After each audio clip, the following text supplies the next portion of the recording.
fondest memories and closest assessments of Dan Ellsberg's life and legacy. One of our conversants today is Richard Falk, an extremely distinguished international jurist who has played a strong role in the peace movement here in the United States for several decades, going back to the era of the US-Vietnam War. Richard Falk was indeed one of the handful of people to whom Dan Ellsberg gave a copy of the Pentagon Papers before they were published in 1971 by the New York Times. Richard has also had a long involvement with issues of Palestinian rights, having served a distinguished term as the United Nations Special Rapporteur on Palestinian Rights back in 2008 through 2014. Richard, it's wonderful to have you with us from your summer home in Turkey today. Well, it's great to be with both of you. I look forward to our conversation, and I won't say anything now unless you want me to. No, just having your words of greeting. I think that's super. I think this is a special event. It's the first time, at least I've had to, since Dan's death, that I've had the opportunity to reflect upon his legacy, and I do so in the company of people I trust and love. Thank you so much. Our other conversant today is Nora Barrows-Friedman. Nora is best known as the longtime co-host of the Electronic Intifada podcast. She also hosts a podcast called The Brief, Tracking the Empire. And she was the author of In Our Power, US Students Organizing for Justice in Palestine. Nora had the amazing good luck of, as I understand it, growing up in a household in which Dan Ellsberg was a close family friend. And he remained a strong influence on her generally badass commitment to social justice for the rest of his life. Nora, thanks so much for being with us from the Bay Area and for being really a big inspiration for the conversation we're having here today. Oh, thank you so much, Helena and Richard. I echo Richard's sentiment. It's an honor to be amongst such good people and such good friends and mentors for me in so many ways. So thank you. In today's conversation, Nora and Richard will both be sharing more details about their interactions with Dan Ellsberg over the years. The first part of the conversation will be largely chronological as we review Dan Ellsberg's lengthy and very notable life trajectory.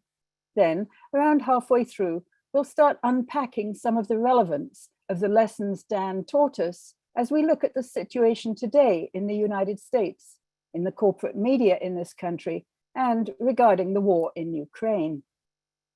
We hope we will have time for some Q&A at the end of today's conversation. But whether we do have time for that or not, we have also created a special Google form that you should receive automatically at the point when you leave the webinar or it ends.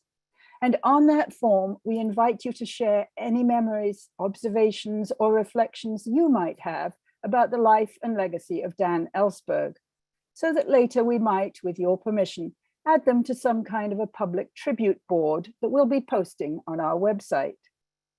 So do look out for that form as you leave the webinar.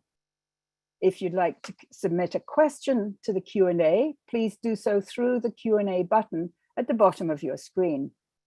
I also want to give a shout out to my colleague Amel Zaroug, who is providing tech support for this webinar. She's already started live streaming it to YouTube. We will later be sharing a link to the recording of the conversation that you can share with any of your friends or colleagues who are unable to be with us today. Also, if you're having any technical problems or questions during the webinar, please send a direct message to Amel Zaroug via the chat box. So now, on to our conversation. Richard Falk, I'm going to start with you to ask you to trace the trajectory of Dan Ellsberg's early professional life and how you saw him when you were both at Harvard together as brilliant and incisive, but at that point, wrong-headed. So yeah, I know you've written a bit about this, but we have lots of follow-up questions.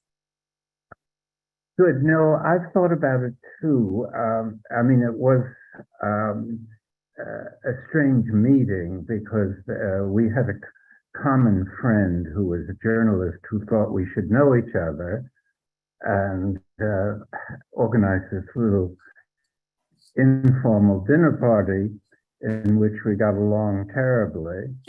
And Dan was at the height of his kind of patriotic mainstream Cold War militarism. And so hang on, roughly what date would that have been? Appreciated his mental. I thought he was obviously a brilliant so-called defense intellectual in the political mainstream, but having gone through that recollection, I had two further thoughts about his trajectory. The first is that if he had not had that preliminary rise to prominence as a strategic upcoming star of the Rand Pentagon world, he would never have had access to these secret papers. In other words, integral to his later reasons that we're all gathered here to celebrate his life is that part of his life that we wouldn't have gathered to celebrate. And that there's a strange irony connected with that. And there's a further aspect of that Dan, unlike any other public intellectual I've known, only focused on issues that he had firsthand exposure to. He was not a kind of dilettante in my style of dealing with lots of different things that came along. For instance, he never did deal with Palestine and Israel, as far as I know, at least publicly. And so it's a very special kind of configuration, this evolution into this special form of whistleblowing and heroic figure who inspires so many people around the world, because he tells the really dangerous behavior of the most powerful state in the world. And that's takes a lot of, and it took two kinds of courage. One was to tell the secrets, to disclose the secrets. The other was to break these bonds, personal bonds with the upper elite in American society.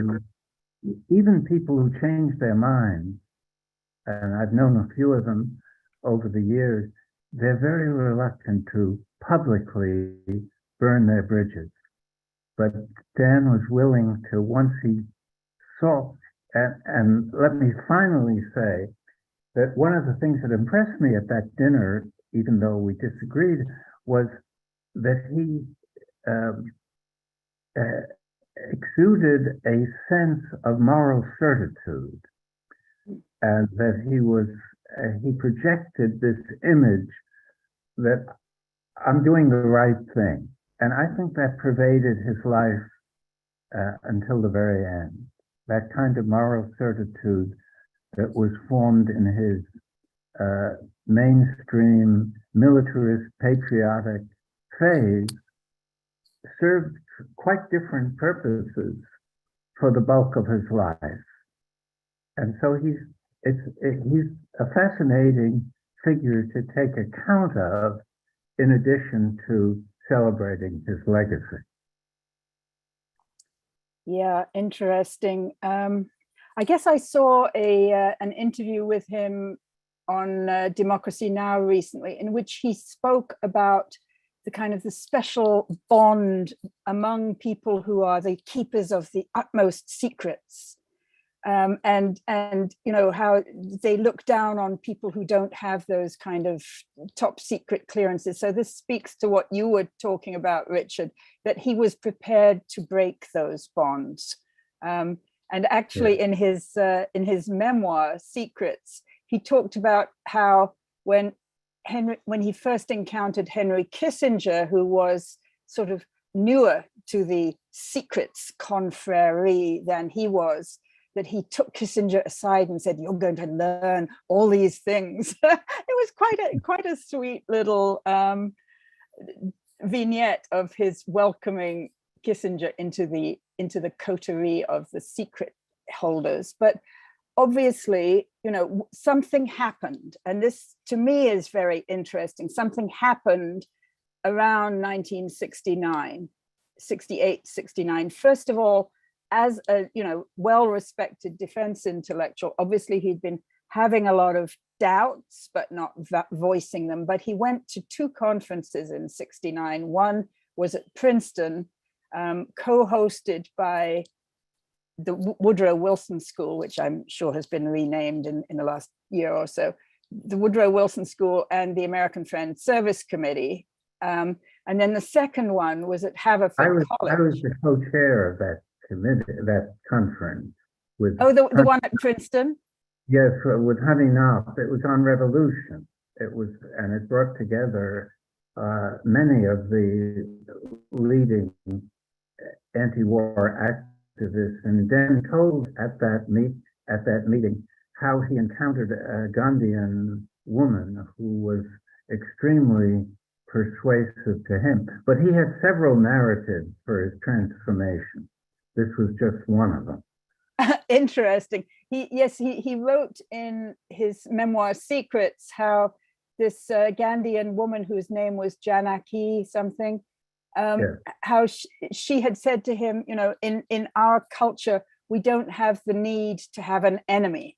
And he was like, he was blown away. Like, how can you exist in life without enemies?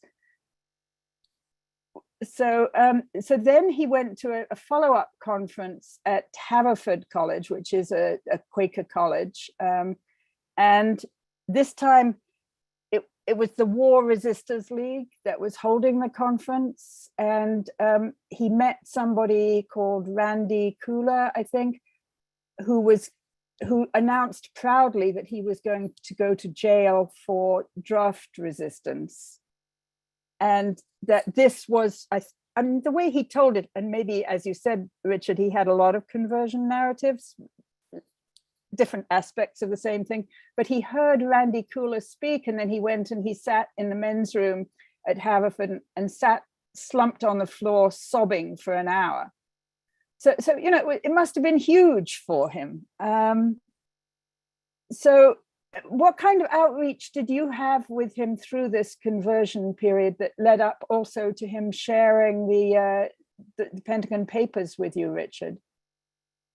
Let me just say the end of the Randy Keeler story was that the reason he was sobbing was, why didn't he wake up sooner? See, he held himself accountable for being so slow to make this transformation. I had because of being active in opposing the war, and we knew many of the same people, and at Princeton was a good place to organize events, and we had several important events that he participated in at Princeton that were, I think, in this pre-Pentagon Papers period, that gave him both the confidence and the sense that he had to be prepared to take huge personal risks if he was to do the right thing in his terms within this context. In the time he gave me the papers, it was after a public teach-in at which a Indiana Senator Vance Hartke and a California Congressman Pete McCloskey both also participated. And he tried to give the papers to them, but they refused to accept highly classified material. And so I was not prudent enough and accepted them and was visited by the FBI 2 days later, which didn't turn out to be such a disaster, but not a very pleasant encounter. Wow. So the feds did bring a case against Dan Ellsberg, and I'm just reiterating some of this because I'm hoping that our webinar today will be shared with a lot of people in the younger generations who are not as intimately familiar with Dan Ellsberg's story as some of us. So the feds did try to prosecute him, but their prosecution fell apart when it was revealed that the Nixon administration had sent these undercover operatives, later known as the plumbers, to check out the records in his psychiatrist's office. So it was, in a sense, kind of a real screw up by the feds that led to him not being prosecuted and quite possibly imprisoned. So now I want to come to you, Nora, because I'm imagining you were not even born or maybe a babe in arms at the time of the Pentagon Papers. But, you know, growing up with him as a close friend of your family, tell me how that was, you know, how you viewed him, what it was like to grow up, I'm assuming in the Bay Area, with, you know, Dan Ellsberg popping by every so often. Yeah. Yeah, I was born in 1978. So it had already been, you know, 7 years since the Pentagon Papers were released, and Dan, you know, evaded jail. And I think my mom became friends with Dan and Patricia when I was about 10 or 11. So it was still, you know, it was about 1990 or something by the time that I, you know, happened to have him in my life, him and Patricia both. And, you know, it was, I mean, growing up in Berkeley, you know, to like in a fairly political family, it wasn't unusual for me to be around, you know, kind of like a satellite to people who were extraordinary. I mean, you know, my mom is a poet and a writer and a psychology professor and a, you know, clinical psychologist herself. And so I remember as a kid going to June Jordan's house in Oakland because she and my mom were friends, you know, like this kind of thing. So it was, you know, just kind of normal for me. I mean, it was so lucky. I was so lucky, you know, I got to be around these real revolutionaries. And so when Dan and Patricia came into my life, you know, I was barely, you know, I was in middle school, but I had already been, you know, becoming politicized. It was, you know, right after the first Gulf War. I had been to a summer camp for socialist youth in Cuba the summer before the first war on Iraq. And so I felt like my political principles were just starting to form. And so when, you know, when Dan and Patricia were around and I learned about who exactly Dan and Patricia were and the significance of what they had done, you know, it just kind of I don't know, it was really moving and special for me to be able to grow up in that kind of environment where Dan was a member of our extended family, and just being around him, as I grew up, as I kind of got into radio, as I got into journalism, and then the last 20 years of my life has been dedicated to reporting on Palestine and Palestinian human rights issues.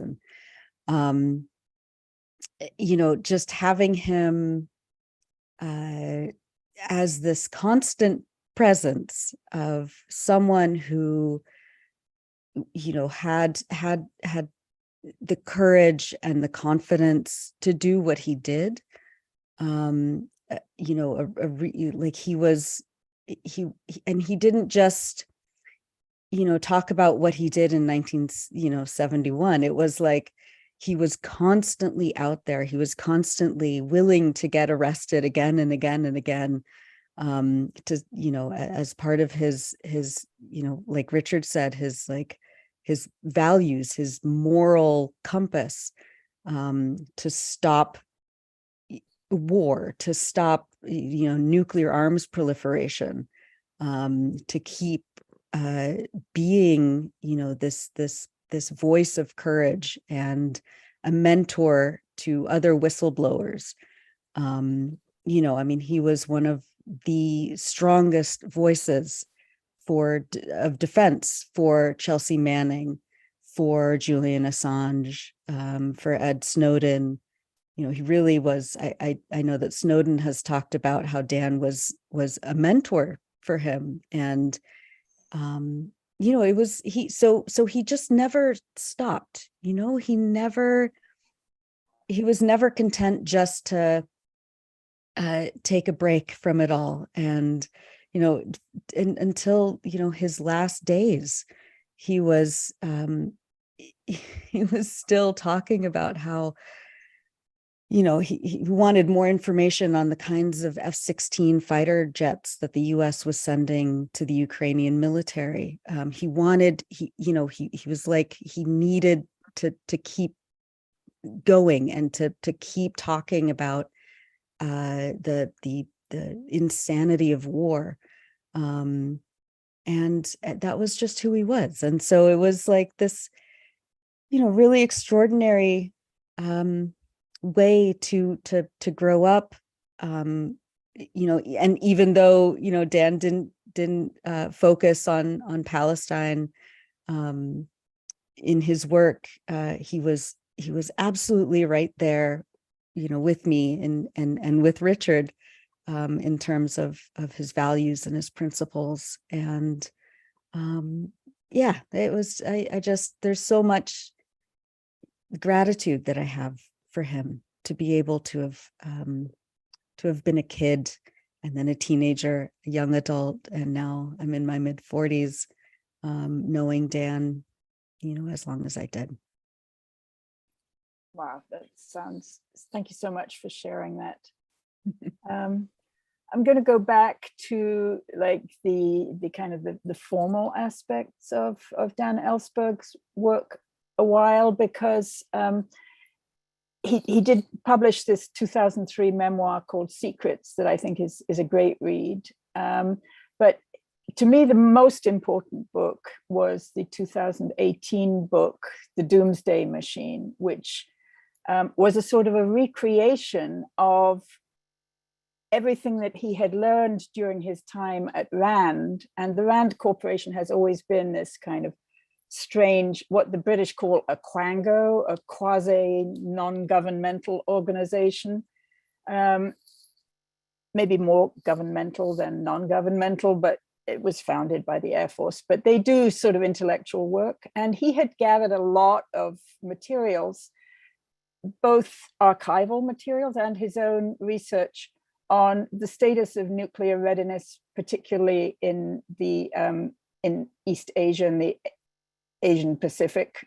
And he had discovered that like the launch instructions for commanders were incredibly risky. You know, that a commander in Guam or in Okinawa could just launch nuclear weapons with very little control. That was one of the things. Interestingly, what I learned from the book is that when Dan Ellsberg originally did that huge copying job of all those papers from the Pentagon, he had two tranches of material, one concerning Vietnam and the other concerning nuclear weapons.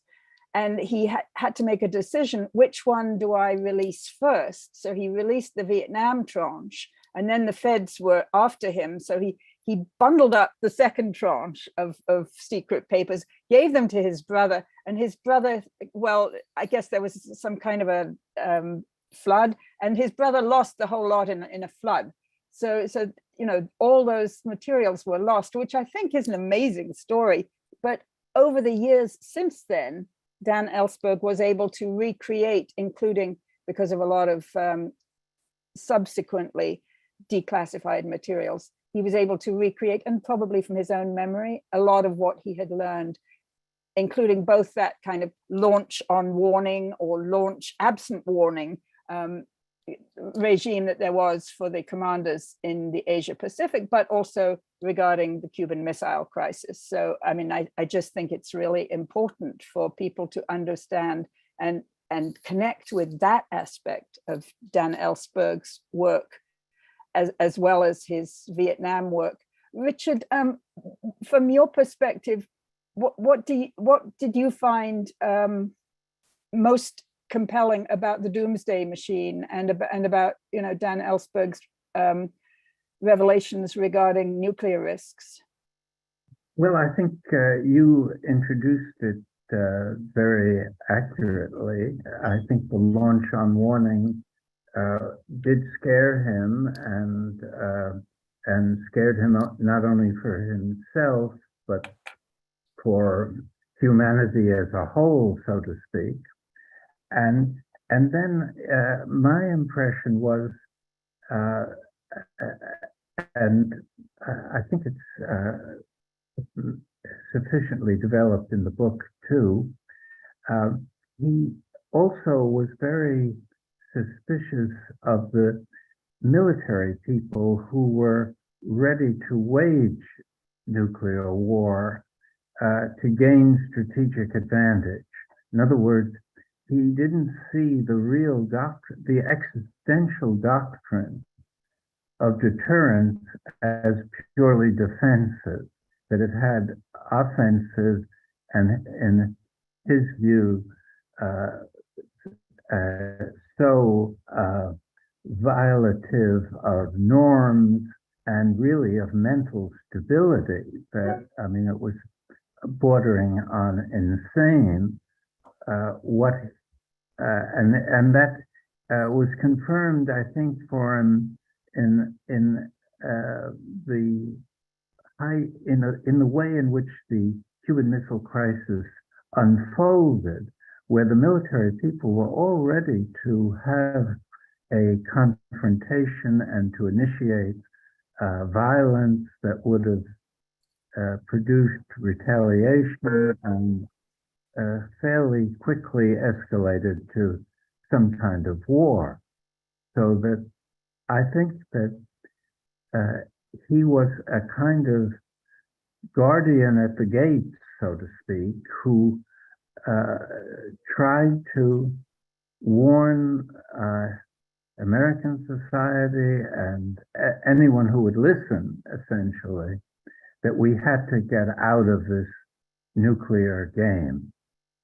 And he was very closely associated with the Nuclear Age Peace Foundation, which I've worked with over the years too, and is headed by David Krieger, who was very dedicated to these ends also, and helped Dan in ways of securing, I think, some friends and things of that sort. So issues Vietnam, they ended into each other in important ways because he lost his trust in the U.S. government, which, and one of the strange things about his personal profile is it's very unusual for a talented Harvard student to volunteer for the Marine Corps. When he had very promising career alternatives, I've never known anyone who did something of that sort, and and especially with being already honored as a undergraduate and kind of a undergraduate celebrity, so to speak, but still in 1954, I believe it was, to volunteer to serve as a Marine, and he went to the Middle East, actually, not to Vietnam, and was involved, I think not in any serious way, but in the Suez operation, that period, 1956. And I think that's all part of what makes him so extraordinary, is that he, in a way, dove deeper into militarism than most people, at least I've known, who are on the right, conservative people. And yet he was able to reverse field. It's like a runner in football that is able to elude tackles by completely reversing the direction he's going in. And always with this moral certitude as a foundation for taking risks and for doing what he thought he should do. Interesting. So I suppose if he was in the Middle East or as I call it, West Asia, in the mid-50s, that would have been as part of a good American initiative to push back the British, French, Israeli attack on the last good initiative. Right. Yeah. So coming forward a bit, Nora, to the 90s, when he was a feature in your life, I saw recently, and I think we put it onto our website, a photo of him addressing an anti-nuclear rally at the time in 1999, at the time of NATO's 50th anniversary. And here we are nearly 25 years later, and NATO is still bigger and still nuclear. And where is Dan Ellsberg when we need him? But what other kind of issues did you see him being active on from the time that you were aware of his social activism? I mean, that was, I think that was his life's work, was the anti-nuclear work. He was a staunch anti-war activist and intellectual. But he was really, you said it, along with the Pentagon Papers, he copied, thousands and thousands of pages of the US's secret nuclear weapons program. It was, when he was writing The Doomsday Machine, which was published about 5 years ago, he had me and my husband, Zach, and our son, Dashiell, who was very young he was like a baby. We were changing his diapers on their living room floor. And my mom over, I think it was like every week for a few months, we'd go over, and Dan would have, several new sections that he had written for the book. And he just wanted feedback on the content and on the structure and all of this. I mean, so he was, we'd get there and, we'd sit around the living room table and he'd go, okay, are you ready? I'm like, yeah, we're ready. He would just launch into the most horrifying, nightmarish scenarios that were being discussed, around boardrooms at the Rand Corporation and at the Pentagon by some of the most insane U.S. officials at the time, who were knowingly preparing for and kind of coming up with scenarios for total nuclear annihilation of the planet. And he had all of this information still in his head. He had his manuscript out in front of him, but he was like, oh yeah, I think it was a Tuesday, it was 1958. And I was at this, some general, it was just like, he knew, he had a photographic memory. And he was talking about how, the numbers of the first wave, after a nuclear bomb would hit somewhere, there would be X number of millions of people dead. And that how actually that he realized that the numbers were being suppressed, like the actual numbers of what could happen to people in a first strike sort of nuclear war were exponentially higher. And he would sit there and say, so we have, first wave, X number of millions of people are dead instantly. And then you have, what's called the nuclear winter, right? So like these huge plumes of smoke from burning cities would darken the skies. It would kill all the crops. So he was like talking about this very factually, which was Dan's way. Just the most horrifying, horrific scenarios.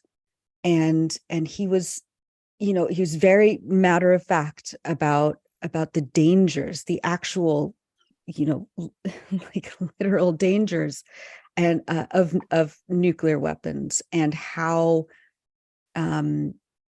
just mandatory it was to stop it, to stop this madness. And so, in the 90s, he was getting arrested. He was speaking out about, the dangers of nuclear war, the dangers of a nuclear NATO. He was very much, still living and walking and breathing and talking about his experiences and what he had discovered and what he had revealed, during his time in the belly of the beast. So that's, it was, as a kid, before I knew Dan and Patricia, there was, I just feel like, in the 80s and 90s, there were a lot of like Hollywood movies about nuclear war. There was, the Cold War was still happening. There was this kind of like, kind of collective fear of nuclear war. But Dan knew the details. He knew exactly what could happen. And he just, he had it all in his head. He was able to thankfully write it all down. You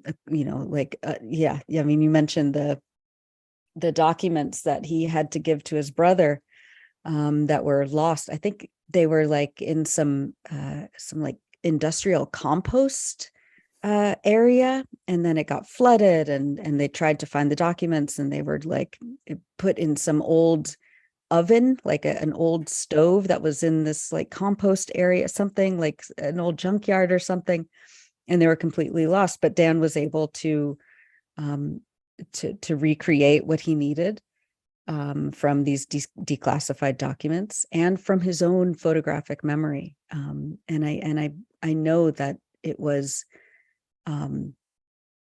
it was his life's work, really, to do the nuclear secrets expose. And that's, I think he was really satisfied by being able to publish the Doomsday Machine in 2018. But he never stopped even after that. And even after his diagnosis, he was still committed to trying to end the madness. Could I just add a couple of footnotes to what Nora's just said so well? One, I'm glad that you elucidated for us the way in which he focused on details. Yeah. And he made you experience details as large insights. It wasn't, he not only transformed himself, he transformed these details into illuminations. And I've never known anyone that did that. I mean, who had that ability to look very carefully at what most people don't put aside very quickly. The other thing I think also was implicit in what you were saying, Nora, is that he had a quality of seriousness about this work that contrasted, in my experience, with the typical grand defense intellectuals who made jokes. They had all kinds of gallows humor, and you felt it was for them a game. And for Dan, it was an unfolding tragedy. Mm. And in my, I had these 2 long conversations with him, I guess 3 weeks or so before he died. And one of the things he stressed was he didn't see any prospect for avoiding a nuclear catastrophe. And he raised, as he said, people talk about it as an extinction event, but will it be a real extinction event? He conjectured, and I'm using his words as I remember them, without a photographic memory. He said, some people will survive, maybe 8 to 10%. And that's a large, this is still his words, that's a large number of people. So he was concerned with not defining even this terminal nuclear tragedy as extinction, but as something that was a severe stressing of human experience as we knew it. And it was quite interesting. Again, I never heard anyone else dwell on that particular issue of how literally we talk about species extinction. Yeah, it was very, very clinical how he spoke about it. Yeah. He spoke to you too. Yes, he raised it in this he wanted to have these 2 conversations, and he raised these sorts of issues I guess they were kind of terminal or lingering issues in his mind. And he expressed the fact that he felt he had had a good life and that he had lived long enough. Yeah. I mean, he was very much at peace with the diagnosis and with how his life was ending, the opportunities to let more people know that that this danger lurks over them and that the leaders are asleep, all those very disturbing realities that he was very keenly aware of. Yeah. So, Richard, in what you said, and I think you wrote about this also, that Dan Ellsberg had told you that quite possibly 8 or 10% of humanity could survive a nuclear holocaust. But was it you, or were you quoting Dan when you said that the situation of that 8 to 10% of humanity that is left will be a horrible situation, because, the whole of in our conversation anyway, I said that on, will the survivors envy the dead? I mean, it's and he didn't want to talk about it, and he sort of evaded the issue, as I remember. I mean, he didn't imply that it would be a lovely festival of humanity or some kind of positive climax, but he wasn't. I guess he hadn't thought enough about that. What kind of life those survivors would be confronting. Yeah. Who they were and where they were, if you think about it seriously, which is the only way he thought about anything, it's a quite complicated question. Do people in remote mountains or some, indigenous communities, or who survives in a situation of near extinction? I mean, I would say extinction of civilization as we know it. But, obviously civilization as we know it is not great for a large number of people. Remember Gandhi's quote when he was asked, it'd be good if they had one. What do you think of Western civilization? He said, yes, could be nice if they had one. So I'm just so moved by all these lovely recollections that the two of you are sharing. I want to just move quickly to two current issues where I think the legacy of Dan Ellsberg can be really useful and helpful to people trying to think through difficult issues. And one is the war in Ukraine and the parallels that it has with Vietnam. On this Democracy Now! Interview that I saw that he conducted with Amy Goodman in April, he said, that he's very afraid that what is happening now regarding decision-making on Ukraine is very similar to what he saw happening regarding decision-making on Vietnam, that everybody inside the military-industrial complex or the national security complex or whatever knows it's failing, but they are not telling, they are lying to us. So I don't know how much of that he had shared with either of you during your last conversations, or what reflections either of you has on that perspective.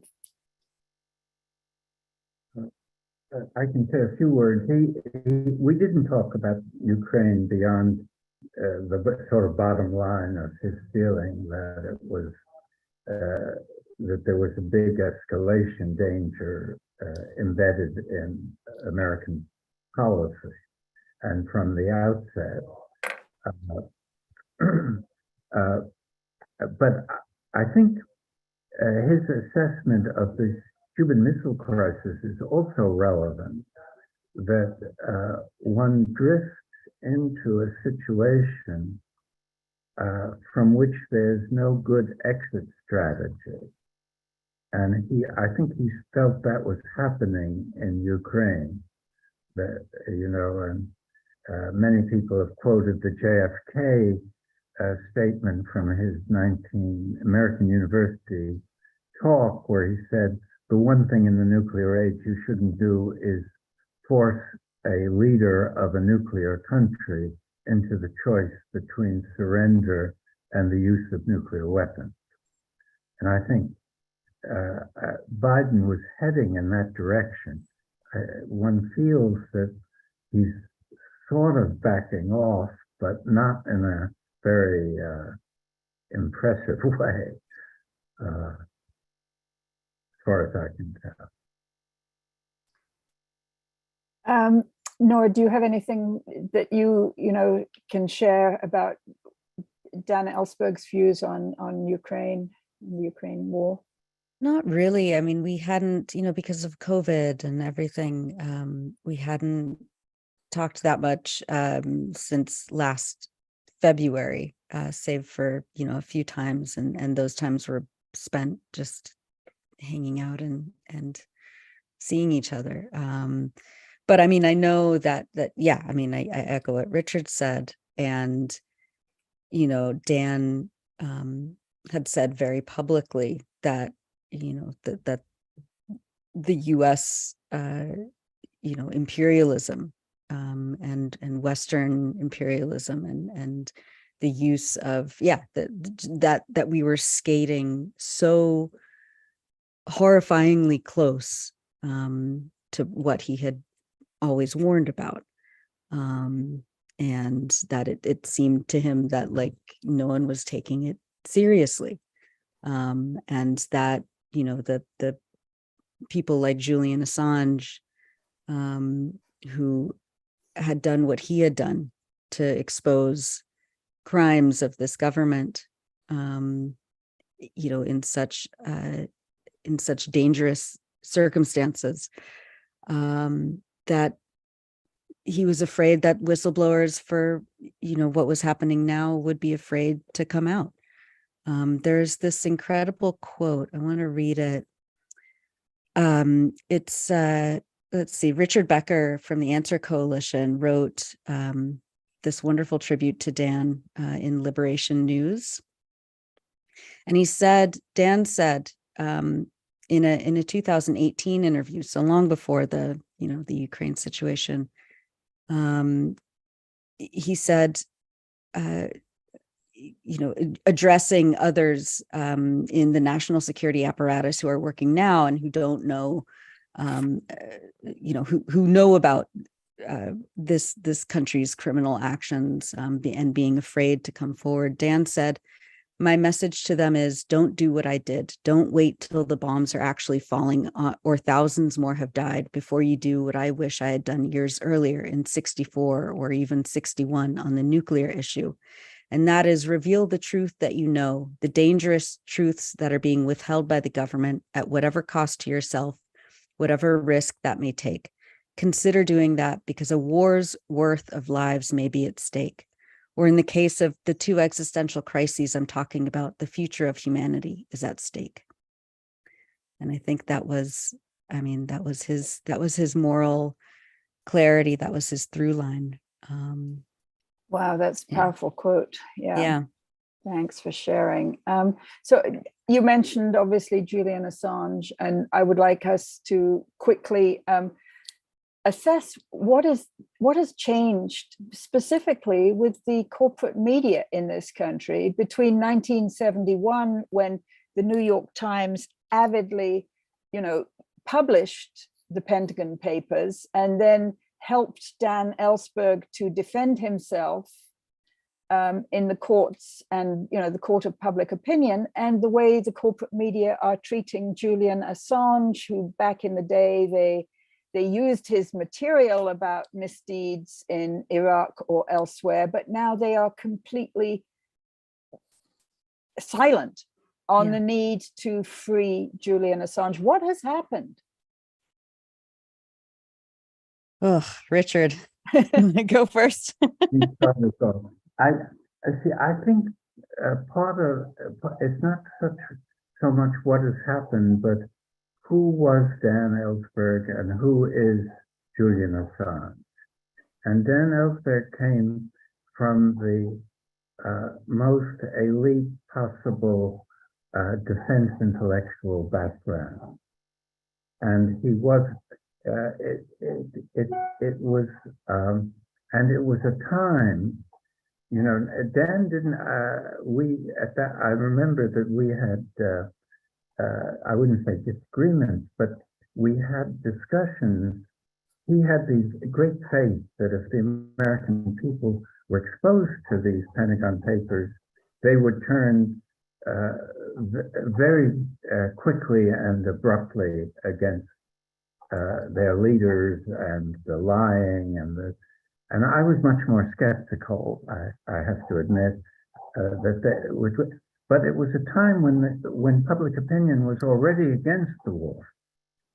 And that's not the case here with the Ukraine issues or Assange. And Assange is seen as a kind of shadowy figure from below who had dealings with Russia, and he didn't have the kind of credibility, if one puts it that way, that Dan had. I mean,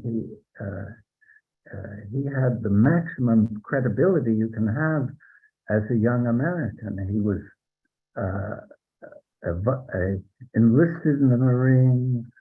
He was a Rand star.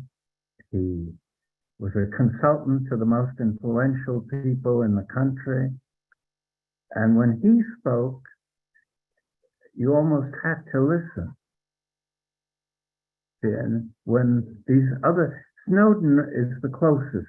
Snowden is a closer example, but he was more of a kind of anonymous figure. He didn't have the vividness of personality or the background that Dan had. Dan was a very unique figure in American political culture. And remains that. I mean, I hope there's a good biography underway because he's not so easy to encapsulate. If you look at his life as a whole and look at the fact that the early part of his life that he himself disowned was integral to the success of his later life that he very much affirmed, and all of us are affirmed. I don't know of any similar story. So, Nora, any thoughts on whistleblowing and the change in the corporate media?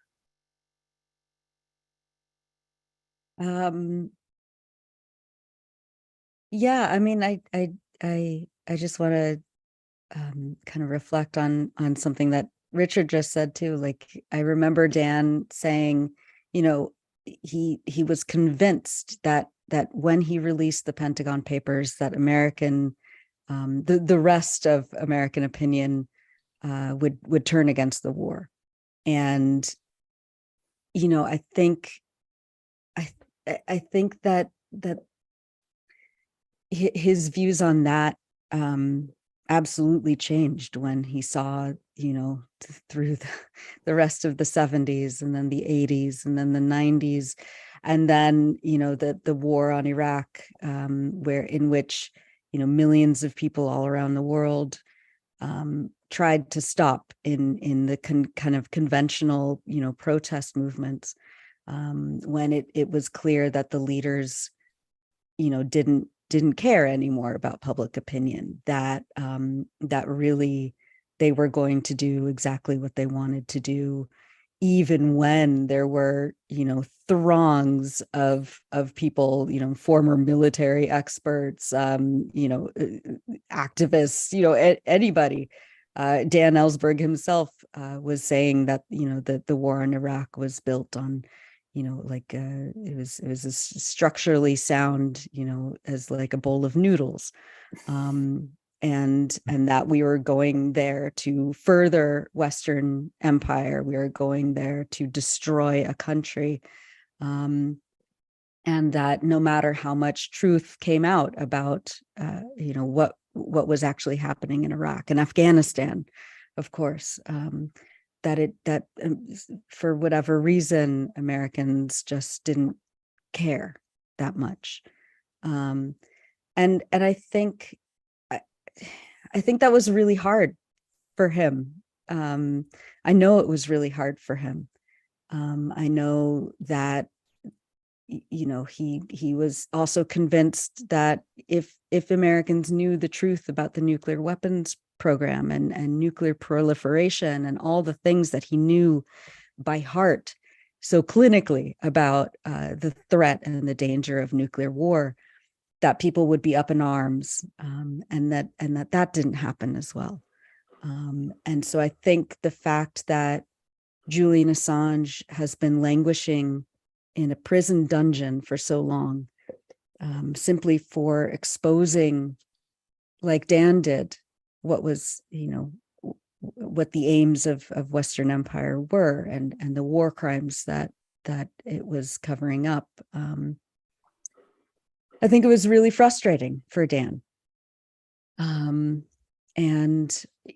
But he, in true Dan fashion, he remained absolutely, steadfast in support of Julian Assange, of Chelsea Manning, of Edward Snowden, of other whistleblowers who are less known, like I believe his name is Daniel Hale, who apparently he's in prison.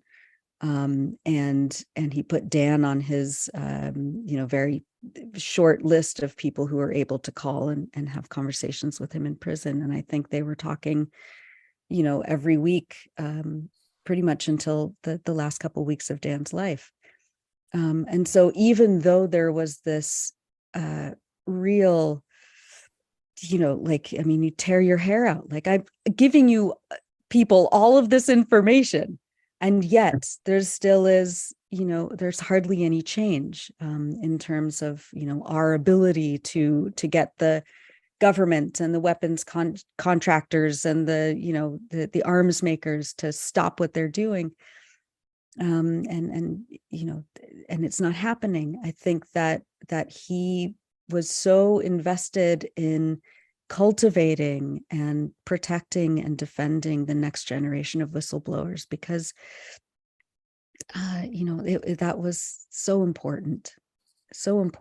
I mean, more than important, it was essential to him, and that I think that's gonna remain one of the most valuable, legacies that Dan is leaving us.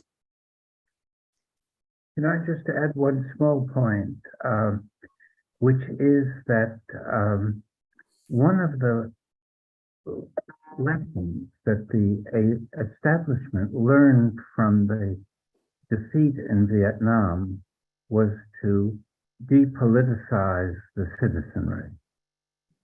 And in a certain odd way, what Nora's been saying about Dan's frustrations reflect the success of the government in getting the media to be basically an instrument of state propaganda when it comes to foreign policy. And it's very hard to go against that. He was only a welcome guest when they knew he was dying. I mean, that's right. Yeah, I mean, the New York Times ignored him for decades, and then yes. Finally, right. And he couldn't do. There's a common sense view that he, having so little time left to live, he couldn't do that much damage to the propaganda machine that the media has become, the mainstream media. And I think that these lessons of the Vietnam War that were learned by they lost the war, but maybe they won the peace. See, and we haven't faced that issue. It's not only the volunteer army and, they did everything possible to demobilize and depoliticize the citizenry, because the anti-war movement had been a challenge. You know, even to Nixon, almost went crazy with the confrontations in Washington after the Cambodia so-called incursion, and so I think that's part of why the struggle was and is so difficult given the structure of state and society, and why whistleblowing is so important, because that is a way of penetrating this kind of repressive way in which state-society relations have evolved since Vietnam. Wow, a lot to think about.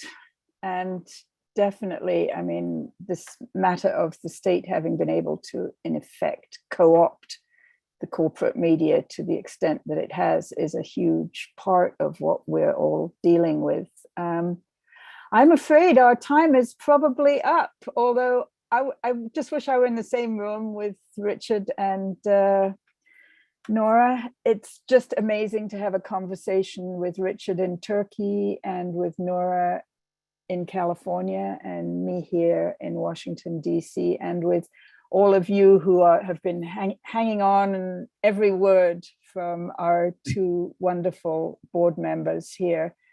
So much to think about. We will be putting the video onto our website, and the attendees, when you leave the webinar, please do fill out the poll, because we're inviting you to contribute to a public tribute board that we will be creating for Dan Ellsberg and his family. Want to thank you all for hanging in with us for 70 minutes here. Want to remind everybody that Just World Educational is a teeny weeny nonprofit organization that is totally reliant on your donations. So if you're able to donate to keep us going and to have incredibly rich conversations like this one, that would be awesome.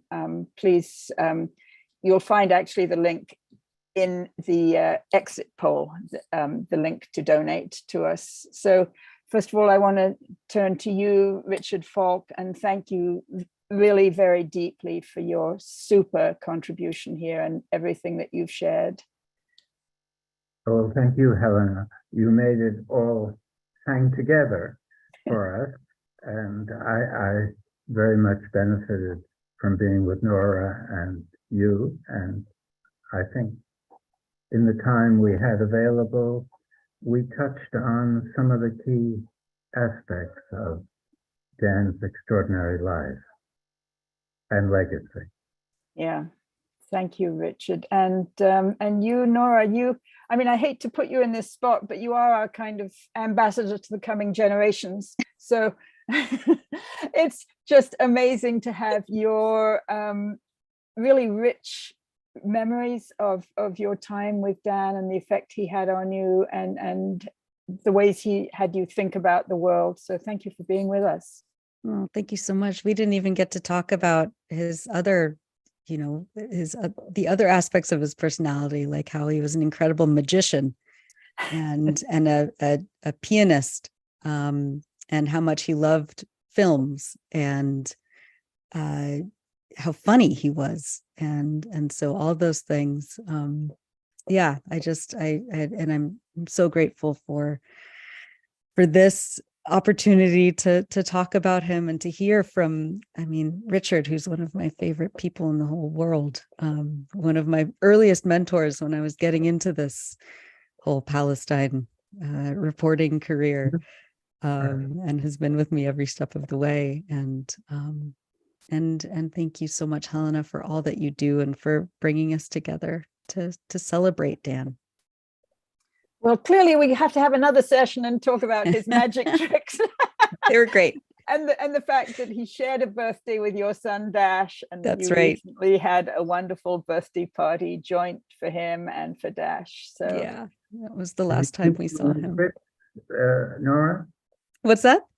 Did he teach you any tricks? No, I'm incredibly clumsy with my hands. He was it was just him doing the magic, like pulling stuff out of his, out of his fist and up his sleeve. And he was so like giddy when he would come in. In fact, the last day that we saw him. It must be a metaphor for something Yes. deeper about his whole. Yeah, he was Yeah. he was playful, and there was a very childlike, kind of joy to everything that he did, even when it was at its most, Did you hear his imitations of Kissinger? Yes, right, exactly. Pretty well. It's really good. So good. Oh, yeah, it's there's so many things to remember, and I'm really glad that we had this opportunity. So I guess we really do need to wrap up sometime. Yeah. And I'm not sure how to end. Oh, here's how I end this thing. So thank you, Nora. Thank you, Richard. You two are such wonderful friends and compañeros, and just really appreciate everything that you've done here today and everything you do for Just World Educational. Thank you so Very much. well.